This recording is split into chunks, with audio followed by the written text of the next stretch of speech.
right. Good morning. Hello, bonjour, Gwe, Atelahai. Welcome, Kwe. Welcome to our monthly coffee break, entrepreneur coffee break. This is Carol Spicer of Spicer Facilitation. Today is February 19th, 2025. We do have a couple folks that are new joining us or haven't joined us in a while. So just to kind of recap what the coffee break is all about. This started as a pilot in January 2020 as a virtual offering. We all know that there's lots of various networking opportunities in different regions, and I decided to try to offer a virtual one because not everyone can truck down the road to a different place to connect. Our geography is quite vast. So we started as a pilot in partnership with Navigate Small Business in 2020. And we said, let's do it for 3 months and see how it goes. So the third month was March 2020. And we all know what happened to the world in March 2020. So we carried on and we continued doing things virtually. And here we are now in our sixth year. So we've been going well over 5 years now, doing our virtual coffee break. We meet probably somewhere between 8 to 10 times a year. Every now and then schedules are crazy. We tend not to meet in the summer. People are quite busy, although we have a couple times met in the summer. So I'll say anywhere from 8 to 10 times a year. I've put out several surveys over the years, and everyone says, yes, still do it. So I do it, and I'm very pleased to have all of you that join me every month and are part of my network. So talking about networking and the power of networking, I was chatting with Kelli Lannon, who's our guest today, and she's going to share her experiences about networking. I know that people jokingly say to me that I'm a professional networker because I show up at everything. I don't drink coffee, as many of you know. So Sharon now reaches out and says, do you want to go for a glass of milk? So that's where we go. We go out. She orders coffee. I order milk. Or if it's a really cold day, I order hot chocolate. But there is something about the power of networking. So today I thought we'd have an opportunity, first of all, to network ourselves, but have Kelli share her experiences on networking. And then I've got some tips for you on how you can actually start to document your network. Who is in your network and what is the influence or what is what could you use them for within your network? So that's kind of the food for thought.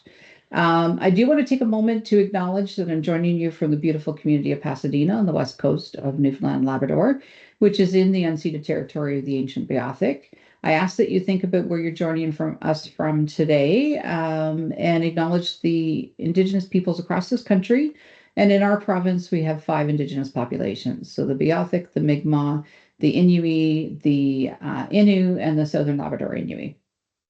And so I ask you to join me in acknowledging with respect the unique and diverse traditions and cultures. I've shared this before, and it was a bit of an eye-opener for me, thinking that I've taught courses on unconscious bias, but I just want to share a little story. So I've worked with several Indigenous populations, and all of a sudden it occurred to me as I was sitting in Nain with my client from Nunavut that I had branded all Indigenous people as one. You were either Indigenous or you were not Indigenous. And as I was talking to her and realized their cultures and traditions are very different than the Mi'kmaq. So as I've traveled the province with the Halapu, I've attended ceremonies. The Inuit and Nunavut have very few ceremonies. They have more tattoos and explanations. So anyway, I thought it was really interesting that I had somehow fallen into you were either or. I wouldn't have all people of Asian descent all the same. I wouldn't have all people of color as the same. But for some reason in my head, I had branded all Indigenous people as just one kind of entity. So when I do the acknowledgement, I really am thinking about the diverseness of the different populations. So just thought I'd throw that out there today. So many of you are saying hello in chat, so thank you so much for doing that. I am going to give you an opportunity to say a quick hello. It'll also help Kelli know who's here. I'm going to run down through the list in the order that you're listed, which some of you is first name, some of you is last name. So Carmelita, you're going to be up first, and then Jennifer. If you just want to say a quick hello, let us know who you are, where you are, and say hello to everyone. So Carmelita, you're up first. Good morning, everyone. Carmelita with Karma Yoga. I'm located in Deer Lake and teaching classes all over the West Coast. I've been in business this year for 15 years in April. Loving what I do, loving the message I'm spreading, and it seems to be widely accepted. Thanks, Carol. Thank you. Jennifer and then Marie Renee. I am Jennifer Whalen. I'm the executive director with CBC Emerald here in Bayvert, and my region covers Bayvert all of Green Bay area. If you're not familiar with CBDC Emerald, we are a community business development corporation, and we fund business startups and expansions. Excellent. Thank you. Welcome. Marie Renee and then Wendy. Good morning. My name is Marie. I work for Horizon TNL. We focus on entrepreneurship, employability, tourism, sustainable development, and immigration. We're a bilingual nonprofit. I'm the project manager for 2 business succession program that would end at the end of March. And then I'll be stepping in my new role of economic development officer for the West Coast and Labrador. So I'm very excited to step in my new shoes soon. You have big shoes to fill, Marie. I know. I do it my way. It's going to be a bit different. I would say.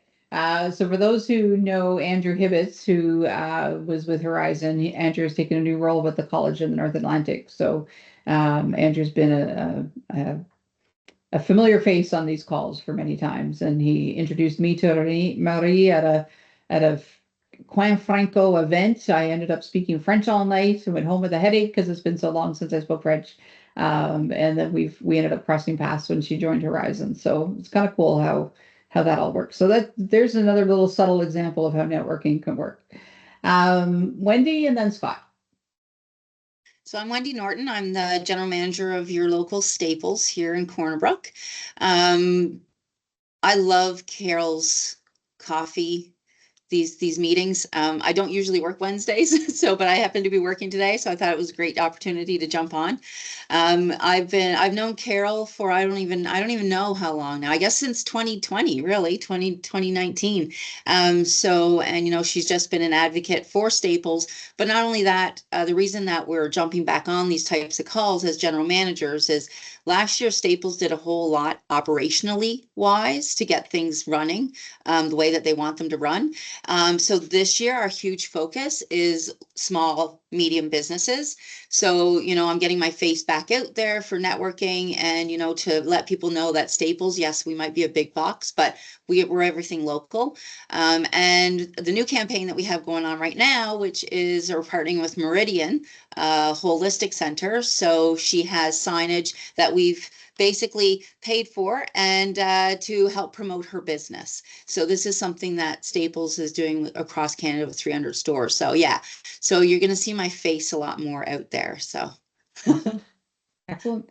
Wendy does a lot for our community. She highlights women during International Women's Day. She highlights businesses during Small Business Week. She's done fairs at the store.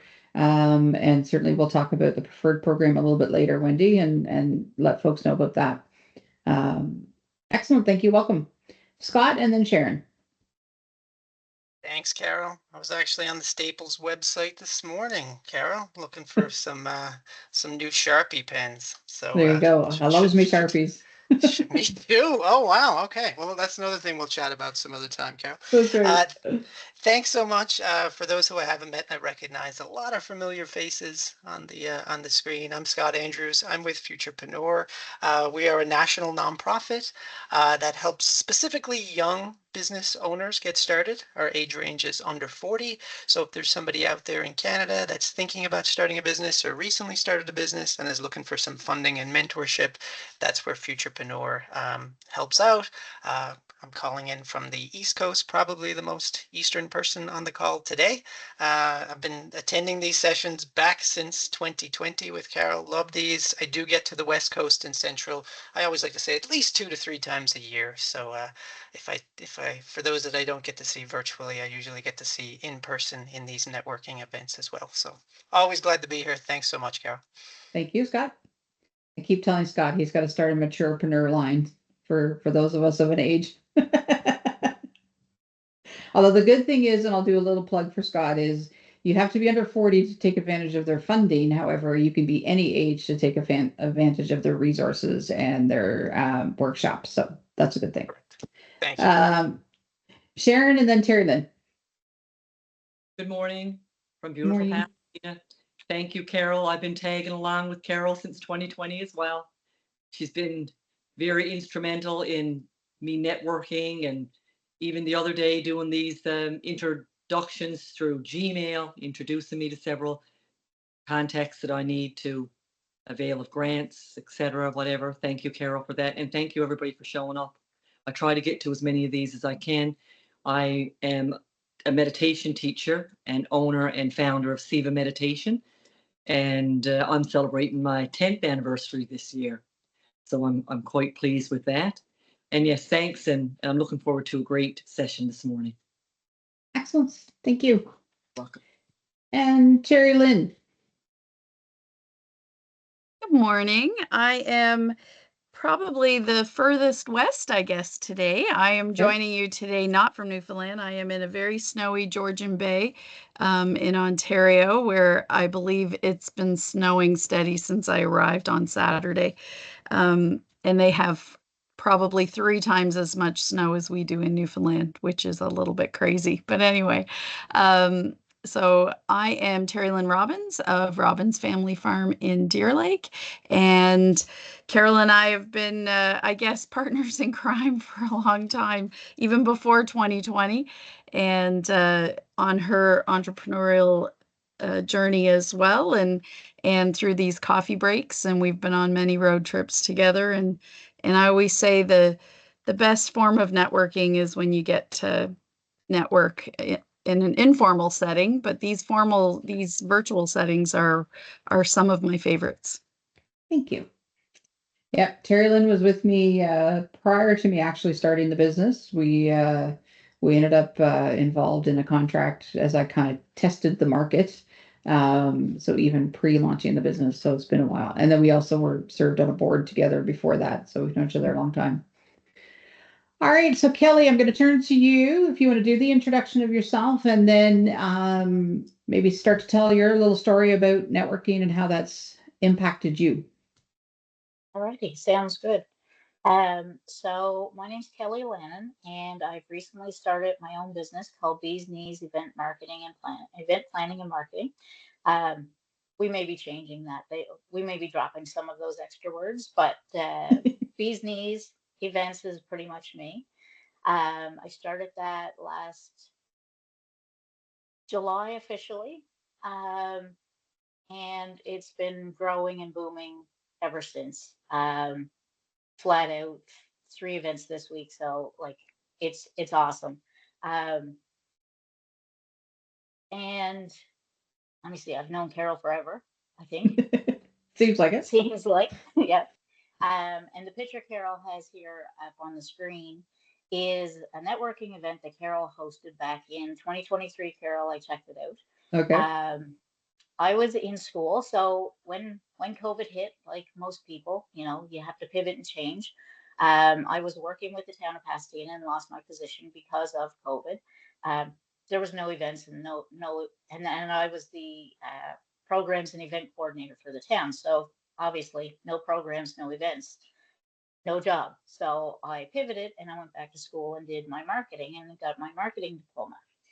And the whole time I was in school, I was very focused that this event planning was what I wanted to do. I'm going to start my own business, and that's how it's going to work. And the day that this picture was taken, I had it in my head. I was going to go and meet up with one person. I'm not sure if you all know Marvella. Marvella Wells was with Enlo at the time. I think she was with Enlo at the time.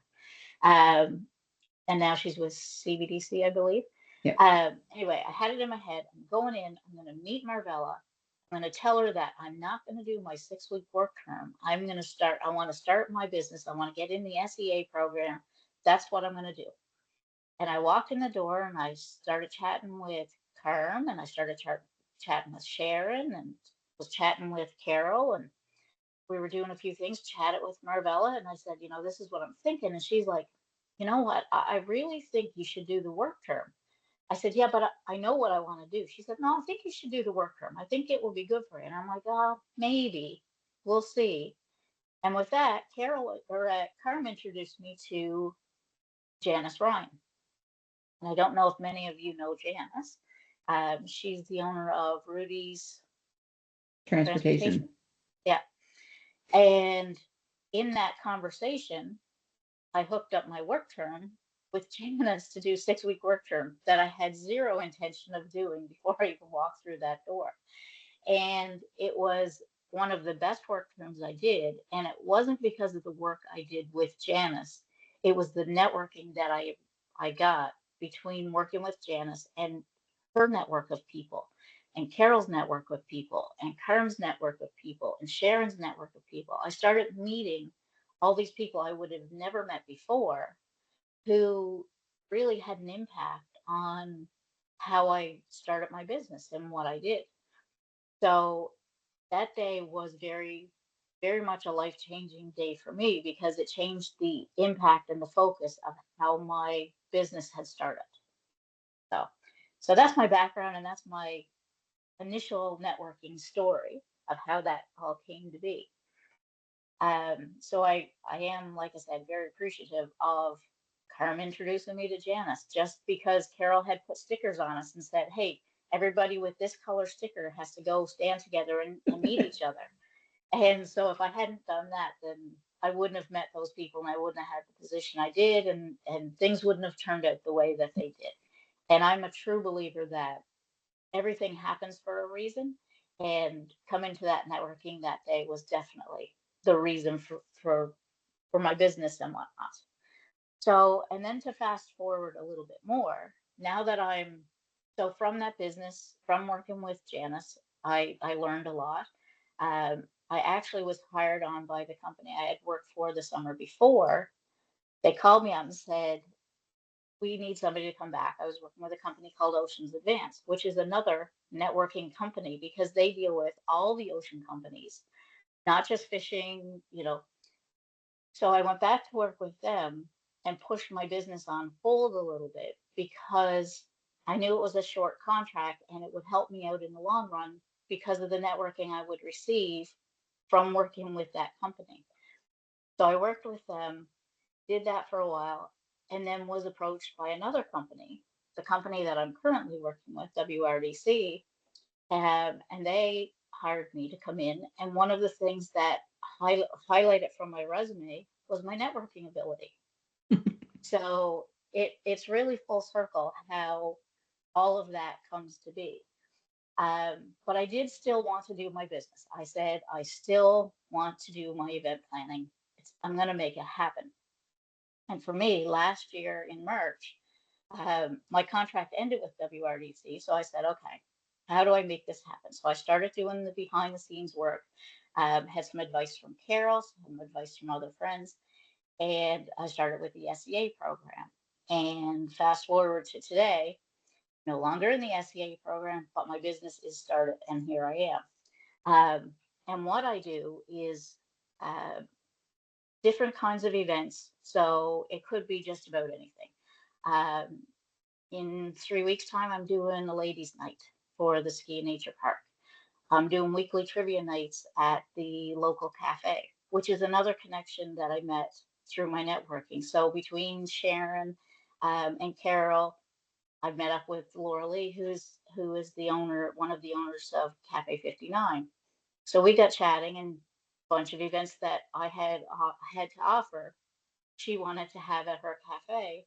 So it made a great partnership. So I started working with them. So for my business, I don't have a physical location. I am fully at home, and I have to partner with people so that I can do the events. So that's where the networking is like such a huge part of my business. I think I'm forgetting stuff. Carol, what else did I have to? No, I think that's it. You said WRGC hired you for your network. But Yep. also I've seen you, Kelly, at a small business week event and introducing yourself. I think it was to Ian at Scotiabank. And he said Yes. by the end of it, okay, we need to have a Christmas event with you. So the small business week is in October, and Kelly and I are just standing around chatting and having the coffee and sweets and treats. And here she gets a contact. And that's just how organically it can be. Yeah. Jennifer, you talked about wanting to talk to different people. We tend to sometimes get into our own little comfort network. We got sort of the same 10 people we go to all the time, but when you actually put yourself out there, which Kelly started attending different things, starting to meet a different network for sure. Sharon, you want to jump in? I just wanted to ask Kelly or to add something. When you were doing your training, Kelly, you're good at the technical stuff as well. So you're very savvy at doing reels and videos, and you actually created a video for one of my retreats that was just second to none. So I mean, there's so many other things that go hand in hand with what you offer. You're marketing it, right? So your marketing tools are superb. So thank you for that. Keep up the good work. Well, thank you. And another like personal side of networking. Um, so Terry Lynn and I don't think we've ever met actually in person. But I've seen Terry Lynn at almost all of Carol's events. I knew who she was. I know what she does. And just before Christmas, she had posted that she had this job. They were hiring somebody at the farm for a few weeks, just something short term to help them with something. And my son was coming home from St. John's for a month before he was going back to school in January. And he was looking for work, but he was looking for something like that very short term, just needed a couple, he needed some Christmas money, is what he needed. So I sent a message to Terry Lynn, right? Because I didn't know who she was other than being through Carol. And God love her, she hired my son and he went to work for her. So I mean, all the networking, personal, business wise, everything, it is so worth it. Excellent. There you go. Yeah. And in my current role, one other thing, my current role with WRDC, and if people don't know what that is, that's Women in Resource Development Corporation. We are helping women go back to school and go back into the trades and technology field. So having that networking behind me, I can help them now match them with companies that are hiring people. So my networking doesn't just stop at the door of my own business. And again, that's why one of the reasons that they on my resume they really liked, is that I could go and connect with some of these higher end businesses, like not just I'm not just going out and having parties, but I'm also meeting with people in business suits. So I can do both levels, which is a lot of the fun too. Yeah, absolutely. So that's an interesting comment that Kelly made. She doesn't know that she's actually just leading into a little bit of what I'm going to talk about next. But before I sort of talk about documenting your network and what you're going to do with that, any questions or comments for Kelly? Yeah, if I could. I'm not used to this hands up and clapping I seen going on the screen there. That's okay, Jennifer. But Kelly, I'd just like to know what kind of events that you do. Like, is it just a marketing part, or do you like how in detail do you get when it comes to planning an event? Very detailed. I do all kinds of events. So um, my my main event started out as an escape box. I don't know if anybody knows what an escape box is or an escape room. Um, so an escape room is a room full of puzzles. You have to find your way out of it. And so what I built was an escape box where I take this portable box to you, and you and your friends or family have 60 minutes to get through all of the puzzles that come in this box. And it started out as just I was going to do one box and see how that went and whatever. And what it's turned into, it's become a team building program. So I've been hired on by Scotiabank.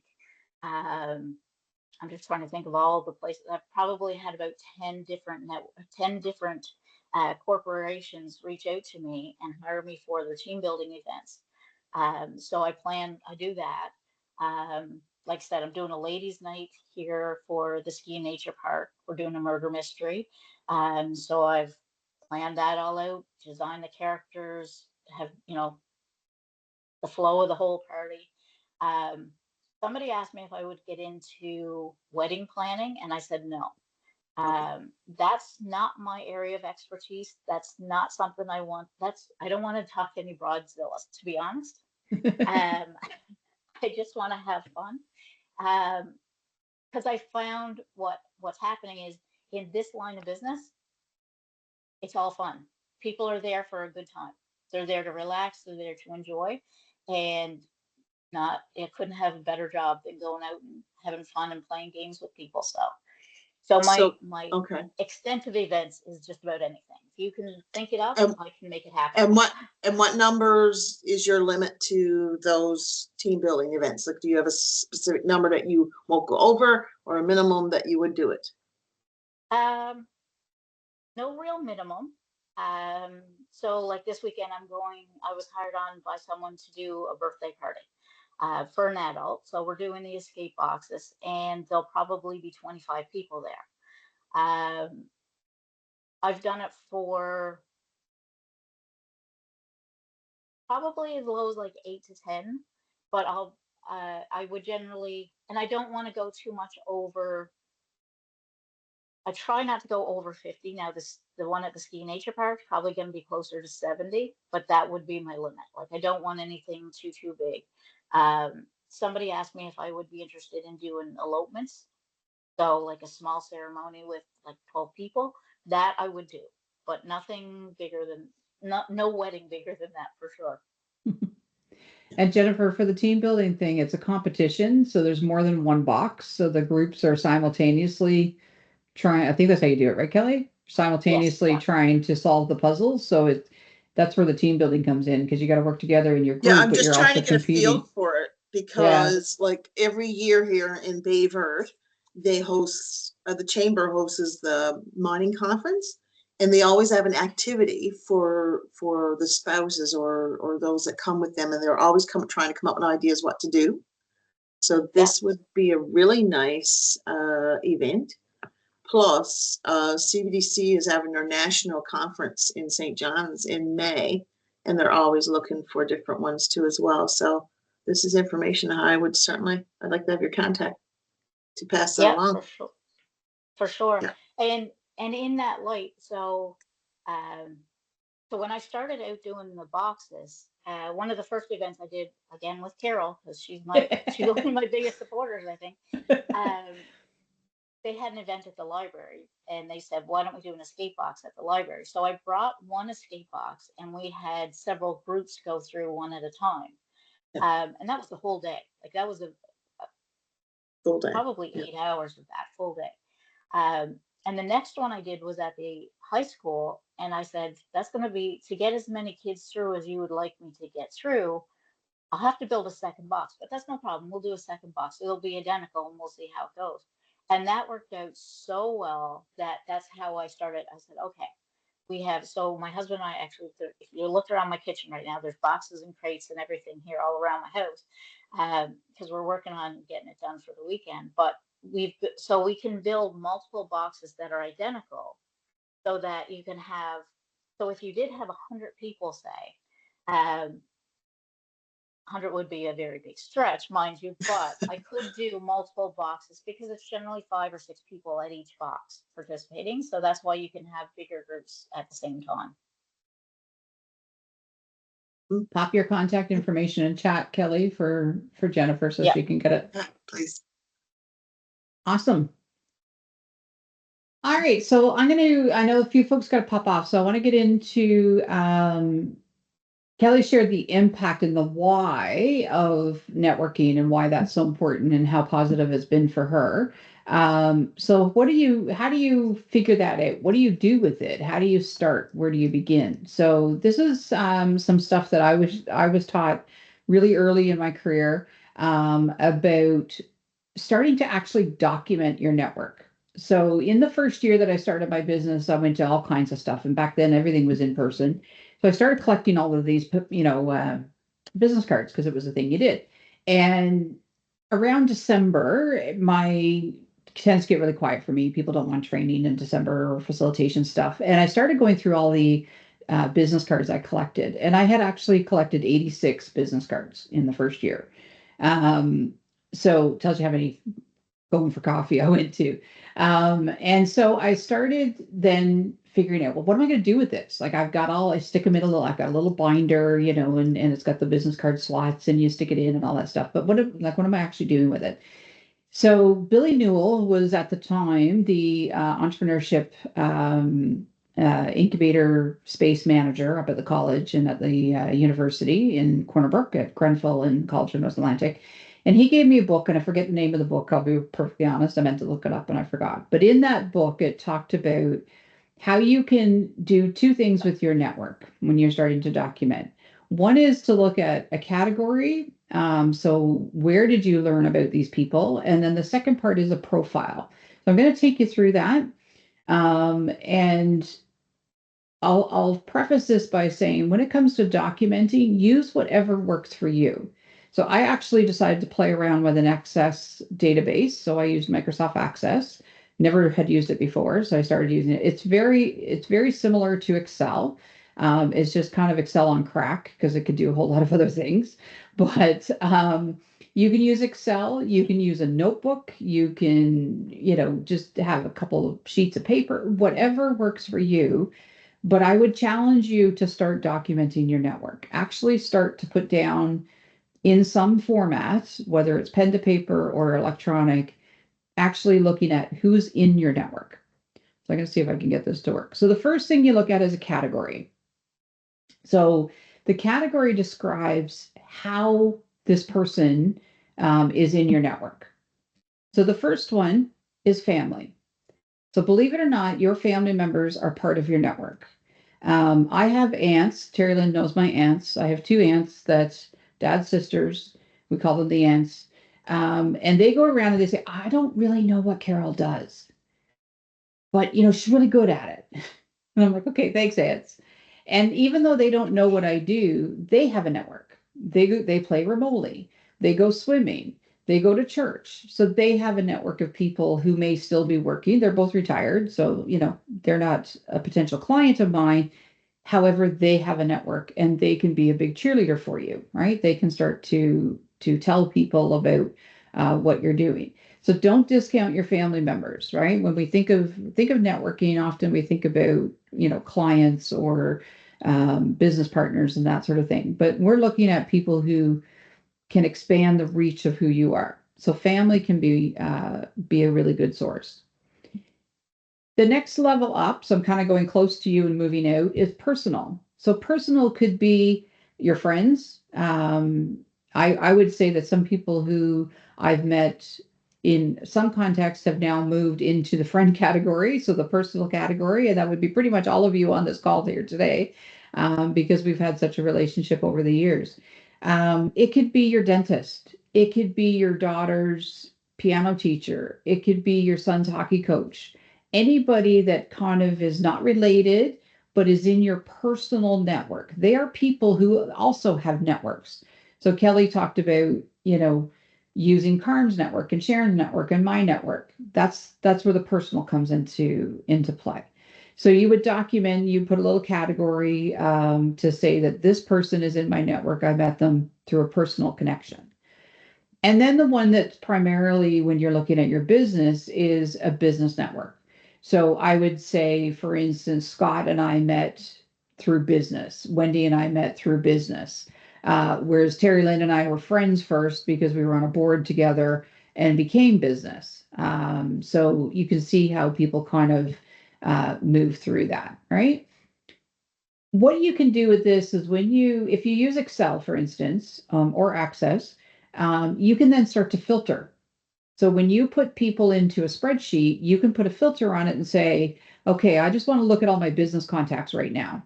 And so you can filter out the family and the dentist and the coaches and so on, and look at just your business contacts that you've made over the years.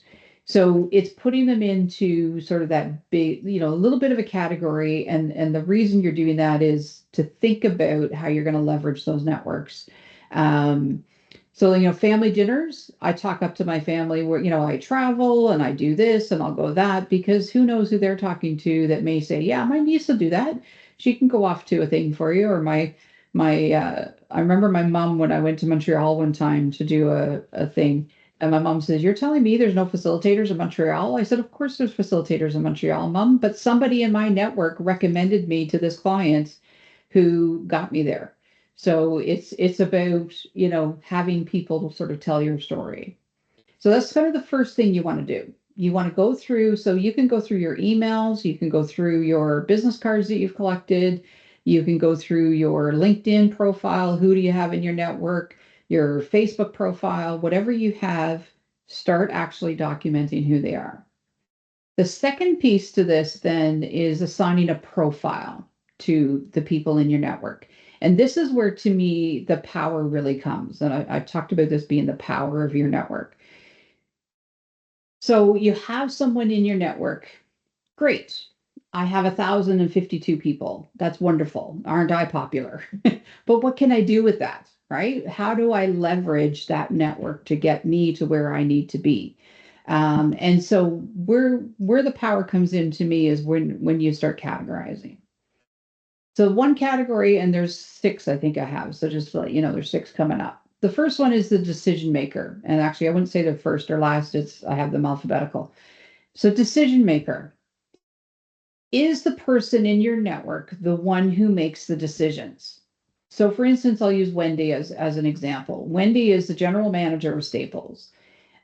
I would put Wendy as a decision maker in her organization versus perhaps one of her workers who sold me my computer, who I have a great relationship with, who isn't there now. But I used to walk into Wendy's and my husband was with me. And he's like, are you a Norm on Cheers or what? Because everybody like, Carol, Carol, Carol. Even though I knew 5 people in Staples quite well, I was related to one of them at the time, even. Wendy would be the decision maker, but the others wouldn't. They'd have to go to Wendy to get a decision to be made, right? So it's looking at how I would connect with those people and who is actually the decision maker. Jennifer is the executive director of her organization. To me, she would be a decision maker in her organization versus when I'm reaching out to her economic development officer, who's going to bring something to her, right? So it's looking at the role. So you again, you categorize the person. Now you're starting to assign a profile. The next one might be the economic buyer. So the economic buyer is the person who's not necessarily making the decision, but is probably the one going out and getting information. So Jennifer's tasked her staff to say, go get me 3 quotes from, an event planner, and make sure you get Kelly to be one of them. Right. And so they go off and they're not making the decisions, but they're doing sort of the groundwork. They're the ones that are looking at getting information. They might be the ones that are doing all the logistical stuff, that are telling you if you're getting hired to come into the organization for whatever reason. I'm thinking of you, Sharon. Sometimes you've worked with organizations where you've gone in on site and you've got somebody on site who's doing all the logistical stuff. They're not the decision maker, but they're the ones that you've kind of been connecting with because they're doing, on behalf of the decision maker. So that's your economic buyer. You might also have the end user. So the end user in Sharon's case would be the people actually attending her meditation session. So Sharon, I think CMHI, for instance, Community Mental Health Initiative. I know you've done some work with that organization. The end user would be the people that attended her session. They're not the decision maker. They're not the economic buyer. They're the participants that somebody else has made the decision about, somebody else has done the legwork for, and Sharon showing up and offering her event. Kelly, your event that you talked about was Scotiabank. So Ian might have been the decision maker, but the people who competed in your room, they're the end users, right? So they're the actual participants in the product or service that you're using. Carmelita, I know for you, the town has hired you, for instance, to do events, yoga events. And so the people participating in the yoga class, they would be the end user. The influencer is an interesting one in that they may not buy your services. They may not be making any decisions about your services. However, they influence other people to potentially want to use your services. And sometimes that's a bit of a FOMO thing, right? Fear of missing out. So we may have somebody who influences just by virtue of, hey, they were at that thing. Maybe I need to go check out that thing, because they're just that type of person. They're dynamic, they're interesting, and people want to follow what they're doing. So the influencer could be someone who never actually purchases your product or services, however, can influence the decision making of other people. Sharon.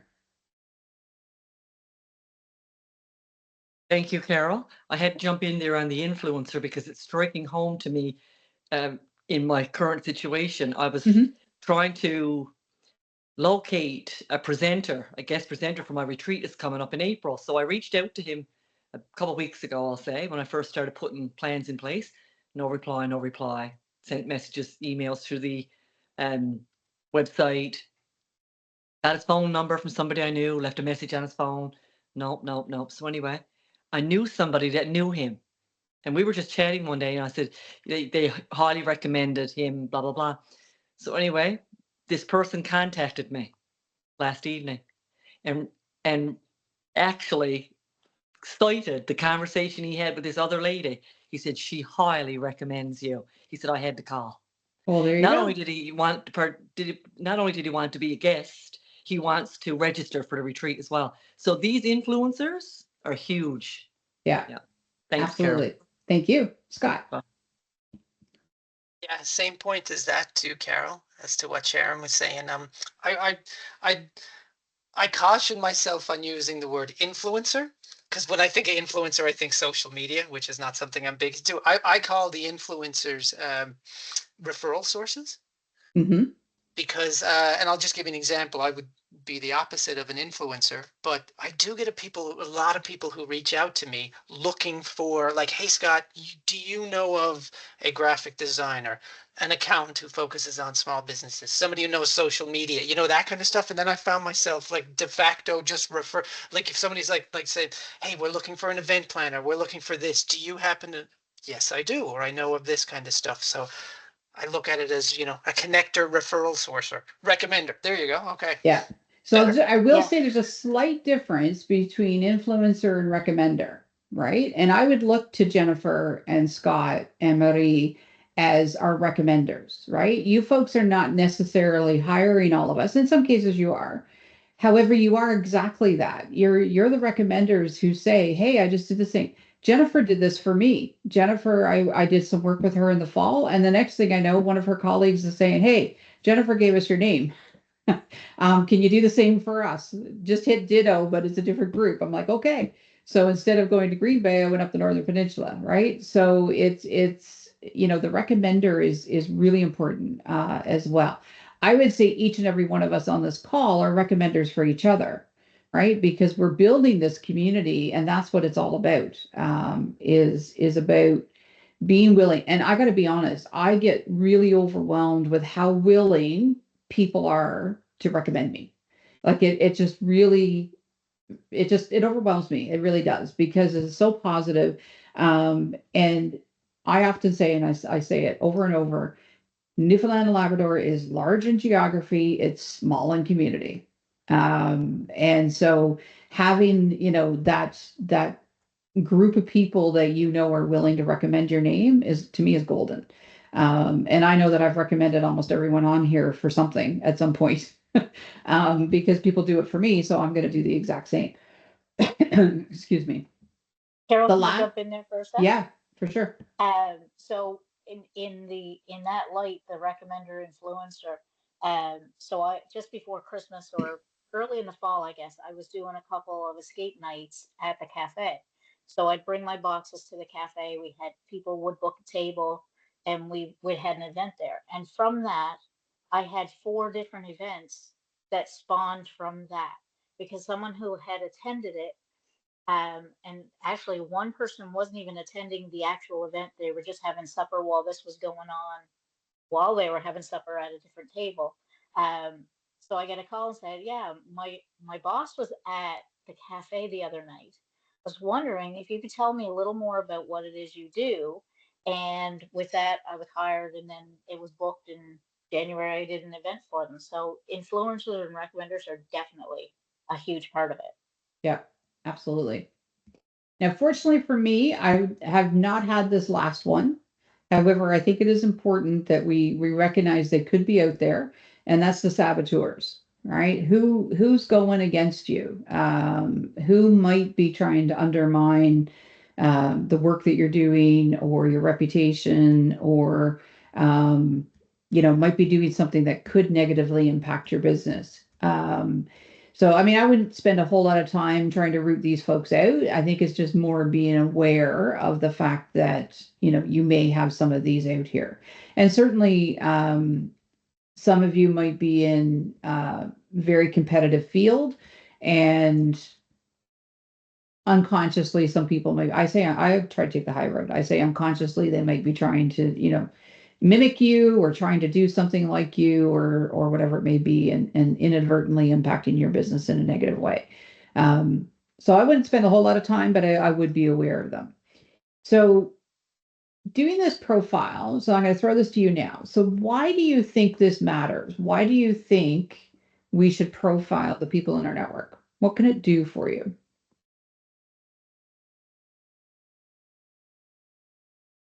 Carol, I feel, because we do have things that are at our disposal, tools that home office has given us. However, it doesn't do this. So I love this because we're actually coached. Most of the people we speak to are the end user. And then we have to work through finding out who the decision maker is. So this just speaks volumes to me. And it helps me realize that because we have access to all of our preferred customers and whatnot, but most of those are the end users, to be honest. So this makes me want to go back in and look at my top customers and my customers that actually aren't using us because maybe they don't even know, and maybe there's been a change. So I can go back to those customers then. And, having an Excel sheet with tabs along the bottom, I think would just be insane for this. So kudos. Yeah. I love this. Thank you very much. You're very welcome. So yeah, in Excel, you can do it, and then you can filter, right? So you can say, give me all the decision makers, give me all the end users, and so on. Jennifer, you were about to jump in there as well. Yeah, it's been a while since I used Access, but I actually really loved it. So this is a great incentive now to get back into using it. But I like it that you have it right at your fingertips then. And if someone moves from one profile to the next, it's easy to move them. Like if you had met me years ago, I probably would have been the economic buyer. But now Right. I've moved to the decision maker. So it's easy to move if someone then could have a role in end user in one section, but can also be a decision maker in another. So you can do that relationship connecting through that program, right? That's what I like about Access. Yeah. I don't know if I missed your 5 and 6 because I had something coming through on the printer at the same time. So I guess I can come back and watch it later, but I don't want to get you to repeat everything now that I've missed if you did go ahead with that. But just that we talked about influencers and recommenders are similar. Influencers sometimes, just by virtue of their behavior, people want to follow them and do I that. got that, but I didn't know if you continued 5 and 6 or if I'm just speaking ahead or not. No, well, recommender, we kind of rolled into that, and then just a saboteur is somebody that could inadvertently be trying to hurt your reputation or your business. Yeah, right? Exactly. Yeah. Yeah. That's good. So not only is it just about, so I'll use Wendy's scenario there, because not only is it just about documenting them. So think about Wendy looking, not realizing that all, the people she's talking to are the end user. So she's making this fantastic pitch, right? she's going on and on about the value of their products and services and why this will help your business and why it'll boom your business. And the person's going, yeah, mm-hmm, cool. Mm-hmm. They don't make the decision. Why is she wasting all that effort, right? Into selling, because really that's what it is selling her products and services to the person that has no impact on that decision. Conversely, if you've got the decision maker in front of you and you're not taking advantage of that, that's a missed opportunity, right? So if you realize that you've got the decision maker in front of you, then your conversation should be slightly different, right? So with a recommender or an end user, hey, my name's Carol. Have you ever been in a thing at the front of the room? That's me, right? That's pretty as easy as I try to describe it, because as my kids say, Mom, we have no clue how to describe what you do. However, when Jennifer reached out, now listen, I got this thing coming up. Is there something you can do? Okay, it's a much more detailed conversation because I know that she's the one that's making the decision. And so I can go in depth into, and here are some references and here are some examples of my work and all that sort of thing, right? So the conversation can be very different with each of these profiles. Kelly. So I had an instance that happened a few weeks ago where I've been trying to get into one particular business, and I knew the hurdle was this one particular person, that you couldn't get past this one person. They were not the final decision maker, but they brought all the information to the decision maker. And I was like, how do I get around that person? And how do I get to the decision maker? Because that's my blocker right there. Mm-hmm. And it happened at one trivia night that I host, and like I said, this is new for me hosting trivia, but it's been a grand time and fun. And part of it is you walk around and you talk to all the people that are playing trivia before the game starts and halfway through and whatever. And the decision maker was at my trivia night. So I got to bypass the person that was the holdup to say, they said, oh, I didn't realize you did all these events. And I'm like, oh, yeah, I got this, this, and this. I'd love to sit down and chat with you about some of the things I could bring to your business. Well, lo and behold, 2 weeks later, I get a call. Why don't you come in for a meeting and we'll have a chat? And so sometimes you have to know how to go around people as well. Absolutely. Absolutely, for sure. Awesome. Thank you, story. Thank you for sharing that story. Any other questions or comments?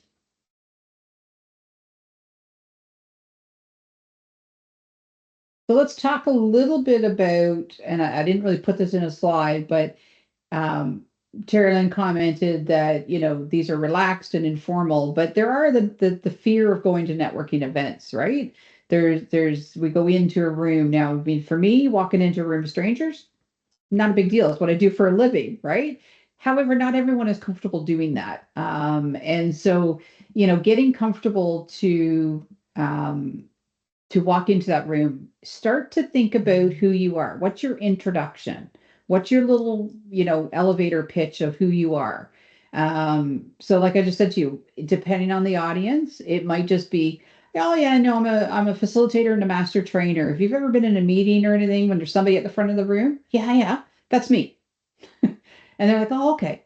That really doesn't tell them, I do strategic planning, I do business plans, I do financial projections, I do networking, I offer workshops, but it's enough of a little hook story to say, hey, my name's Carol and I'm the owner of this and this is what I do.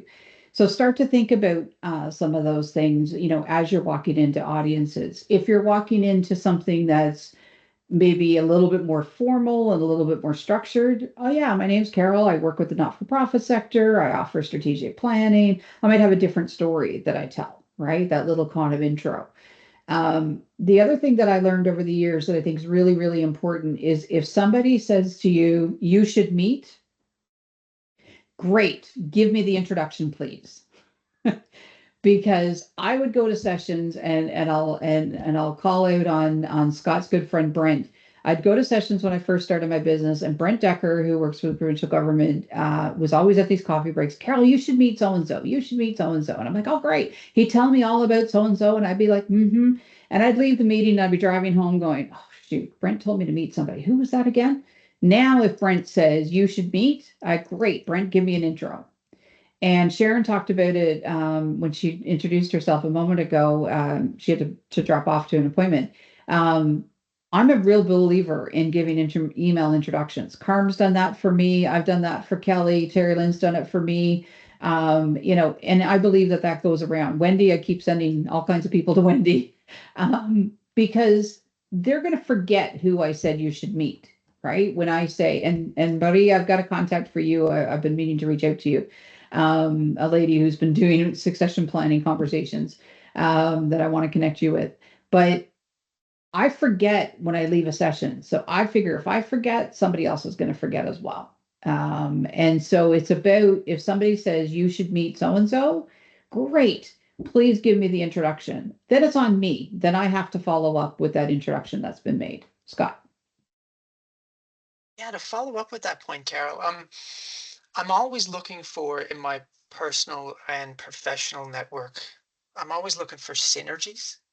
Mhm. So like there's 2 or 3 people here on the East Coast that I know that again I've met through business and now they've become friends of mine that they're just really good people, Mhm. and then when I meet somebody else that's also a good person, sometimes it's just these things that I'm like, you know what? I think they should connect because I think there's synergies between the two. And then I'll offer to do an intro and say, listen, I don't know why, but I just think what, could be their values, could be what they're working on, could be their goals, but I think there's something there that you should connect with. And I've done just those random, connections, and they've chatted or went for coffee or, did a Zoom. And then, yeah, sure enough, like a year later, they're like, you know what, Scott? Yeah, we're now collaborating. We're doing a project together. We're doing something. So it's just, I'm always looking for those opportunities too. And people do them to me, right? Like I literally had Yep. an email on Saturday. Somebody sent me an email and said, Scott, do you know of this person who was in Halifax? I said, no, I've never heard of them. They were like, you know what? You need to connect with this person. I was like, send me an email intro. Yep, exactly. So asking for that email intro though, Scott, that was where I fell down in the beginning, right? Right. It was like I never asked for those follow-ups. I was like, great. And then it was like, I don't know, I've just been given 17 names. I don't know who it is. I forget, right? But asking for those intros now it's an automatic. If somebody says you should meet or do you know? No, I don't. Give me the intro. And so, and if they do, great. Carmelita did that for me one day. She introduced me to someone. She said, Carol, I attended this session. Honest to God, she's your twin. You really need to meet this lady. And so she connected us on email. My goodness, she's over in Nova Scotia. She could be my twin. We talk the same. We have the same values. We're just completely similar. She ended up coming to Newfoundland and we arranged for an in-person coffee break at Tim Hortons in Deer Lake. Carmelita was there, Sharon was there, myself, a couple other people. And it was all because Carm had attended a session, a webinar session that was virtual. So it's about some of those unique connections and how they can come about. Absolutely. The other thing, when I've done networking workshops with students, so I'm a mentor in the Study and Stay NL program with IENL, and I've done some of their entrepreneur cafes. And the other thing that I would suggest to you is that networking is not all about what you get from it, it's what you bring to it as well. Right? It really, to me, networking works exactly as Scott just says.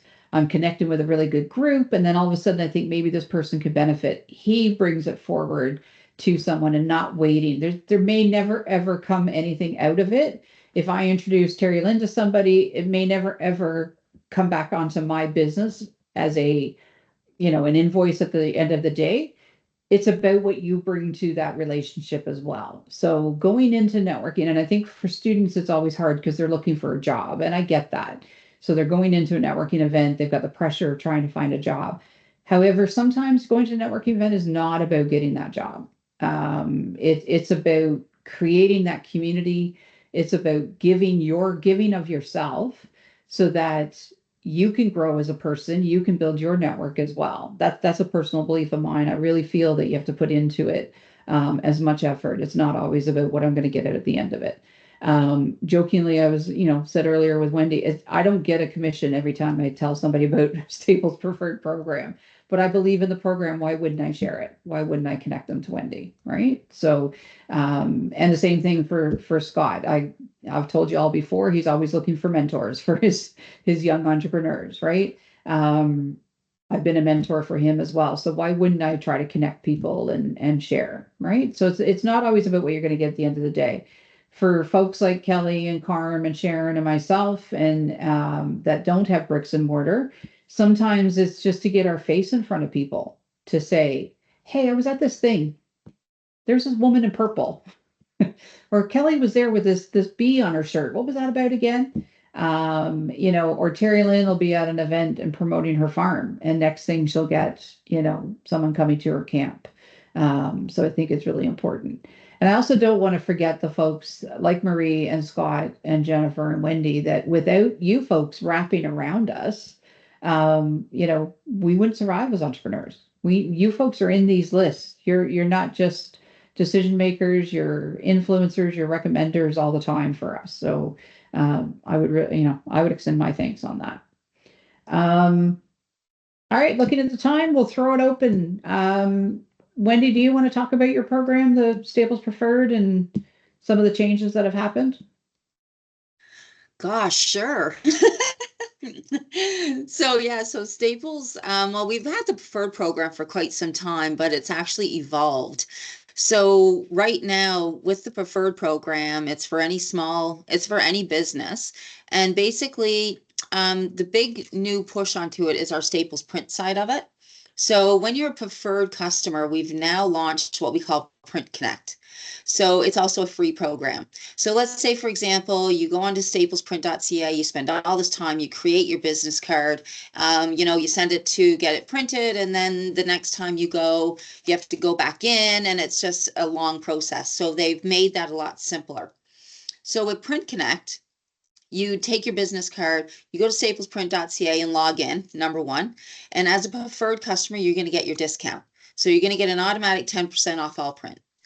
So you put that number into your staplesprint.ca, and where it has your code, it says it right there, VDP. And then Staples has partnered with Canva. So when you go to staplesprint.ca and you want to create a business card or a postcard or a flyer or whatever it might be, it launches you into our partner with Canva. Super easy. Love the templates. Like, I don't know. I think most small business people, I know when I ran Two Essential Sisters, Canva was like our life. So then what happens is when you save that flyer, it saves it up into the Print Connect world. So then say like Terry Lynn, for example, right now is in Ontario. So let's say she made this flyer and now she needs it printed. She just simply logs into her staplesprint.ca and sends it to the closest store for print. So there's no worrying about files, no worrying about flash drives, no worrying about any of that. So that's an extra step that we've taken to the preferred for our preferred customers, and that's called Print Connect. And really, the big thing about preferred is that it kind of gets forgot about. So what our jobs right now is to remind people about the preferred. So when customers are walking into the store right now, we're asking them if they're business or if they're a consumer, because we're finding people are like, oh yeah, I forgot I had that. No difference than what Carol's saying. You go to a networking event, you just kind of remember something, but you don't really remember. So we're finding that a lot of customers aren't even utilizing their preferred. So you get your 100 free business cards a year. You get 100 free postcards a year. And you also get your discount, which is your 10% off print. And then when you log into staples.ca, again, with your preferred account, you also get a certain percentage, depends on your spend, off of items online, but you get the same discount now in store. So that's the next step as well that they've done. So because before people would be in the store and they're like, well, if I buy it online, I get, 10% off my paper. So now you'll get your discount in the stores as well. And that's any store. So it goes by either your phone number or your email. The cashier can look that up and then attach your preferred number to it. So we really evolved it to make it a lot easier and make it more right across Canada. Right, so you can do that. And also, when it comes to our new local event, it just kind of screams like Staples is really trying to help the small business and the medium businesses to get their brand out there. So Print Connect, you can upload all of your brand, all of your marketing, and keep it in one easy spot.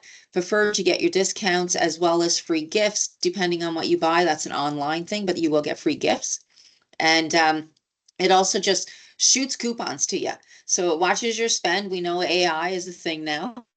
So it watches your spend and it'll shoot coupons to you for items that they've noticed that you've been buying, right? I don't think we're as weird as Google yet, that if you talk about it, it sends you a coupon, but because me and Cindy were talking about this new app that I just downloaded called Walk Fit. And we were talking about it yesterday. She didn't even Google it, and now she has ads on her phone. So that's creepy, but Staples doesn't do that. Yeah. Yeah, You can just so that's you can pretty much- disable the microphone on your phone. Terry Lynn and I were having that conversation at an event recently, so that you don't, so when you're having some of those off the wall conversations that Terry and I have when we're driving across the province, we really don't want some of those things on our phone. Google to be popping it up as an ad, right? Yeah. Exactly. Thanks, Scott. Enjoy your presentation. Remember though, Perfect. Carol, Yeah. what's said in the car stays in the car. Absolutely. That's right. Absolutely. That's a rule. Yeah, for sure. I'd like to ask Wendy a question. What is Yeah. the difference between Staples Preferred and eWay? I think it's eWay that I log in for my business through Staples. Yeah. So eWay, aka Staples Professional.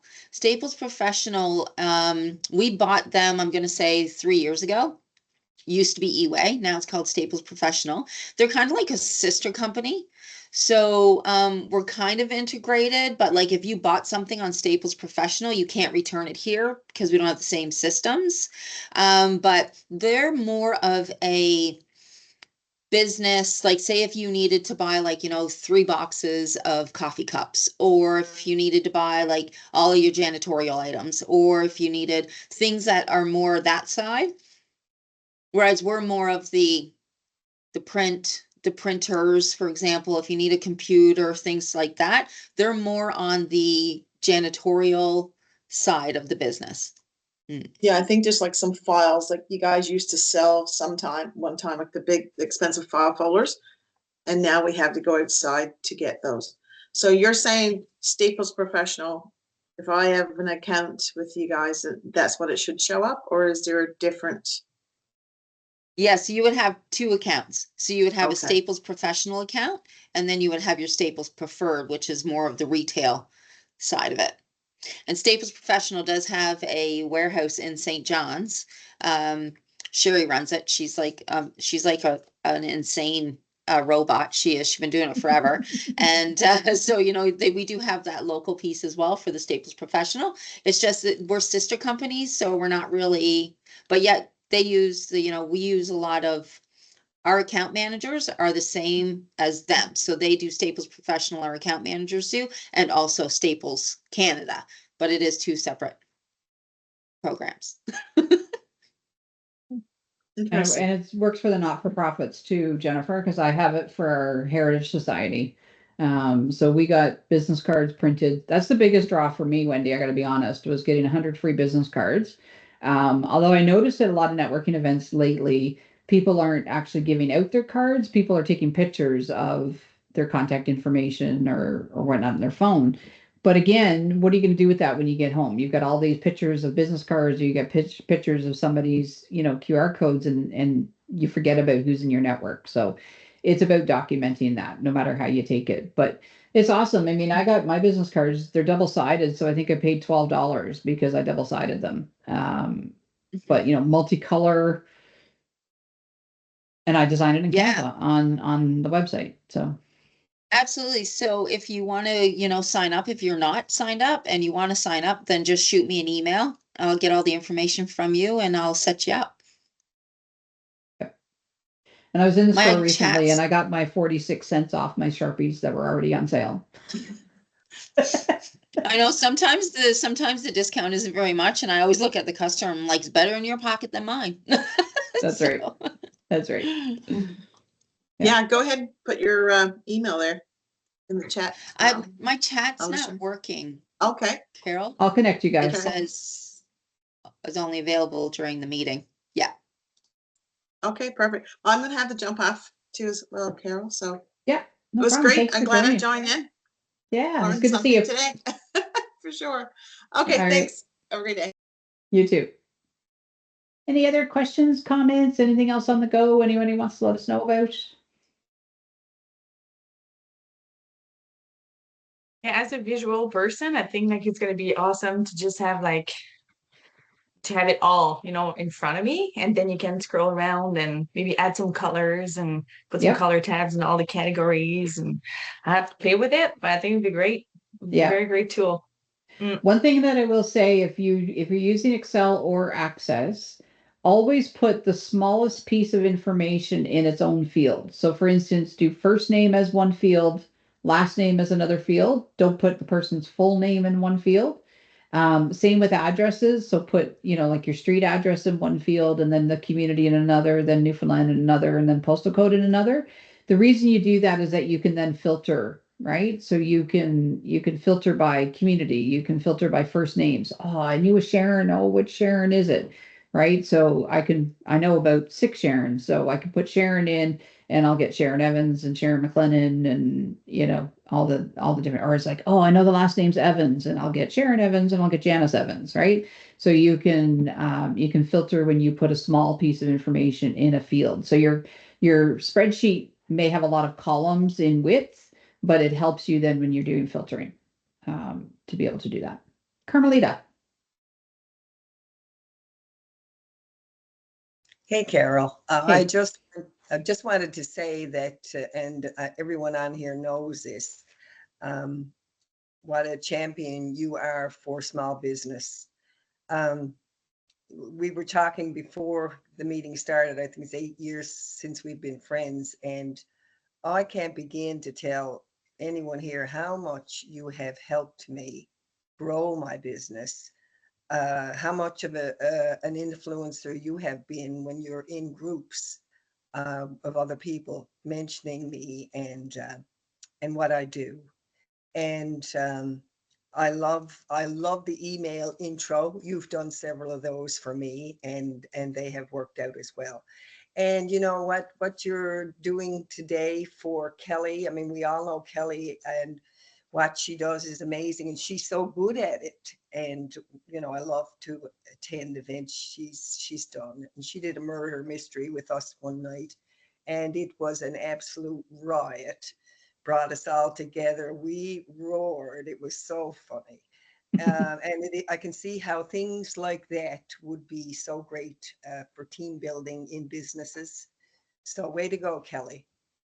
And yeah, just thanks, Carol, for everything you do. My pleasure. My pleasure. I'm only giving back out what people give to me. So it comes full circle. So I really appreciate it. Kelly said something to me one time that kind of almost freaked me out. Well, there's two things. People have said to me before, your voice was in my head. I'm like, oh my gosh, I feel sorry for you. Because they'll say they just heard me talking. But Kelly said to me one day, she said, Greg said to me, that's her husband, have you talked to Carol? And I'm like, why would Greg? I've only met Greg probably twice. But I'm in Greg's head now, and he's asking Kelly, have you run that by Carol? But we need our tribe, right? We need our circle. We need the people that we could trust, that can have our back, and they're there with good intentions. And to me, that's the power of your network, and that's what this one's all about. I leveraged my relationship with Terry Lynn to get my very first contract before I even started my business. We were sitting down after a board meeting. She goes, I'm making a call. And she did. And, we ended up on our first road trip of many. But it's understanding who's in your network, right? And again, what's their sphere of influence and how can you use that? And your aunts are great, and maybe they're just in your network as a placeholder, but one of those days, maybe they're talking to somebody who, can get you something as well. Terry Lynn, I wouldn't recommend you put all your family in yours because you've got 9,000 cousins. Um, but her mother's like one of 21 or something. So she's got cousins everywhere. But Sometimes don't overlook, the family members, don't overlook the people that you know personally. It's not always about every business connection you make. Sometimes there's other people in your network, in your tribe that can certainly help you out. Thank you, Kelly, for sharing your story. Well, thank you for having me. It was lovely to share. Oh, thanks for the love, Marie. So I'm going to give you folks back a bit of your day. Thank you so much for joining. As always, I'm always looking for ideas. So if anyone has a suggestion, I haven't yet booked the March events, but I'll certainly be booking our next coffee break and hope to see you then. Perfect. Thanks so much, Carol. Everybody enjoy your Thank week. you, Carol. Thank you.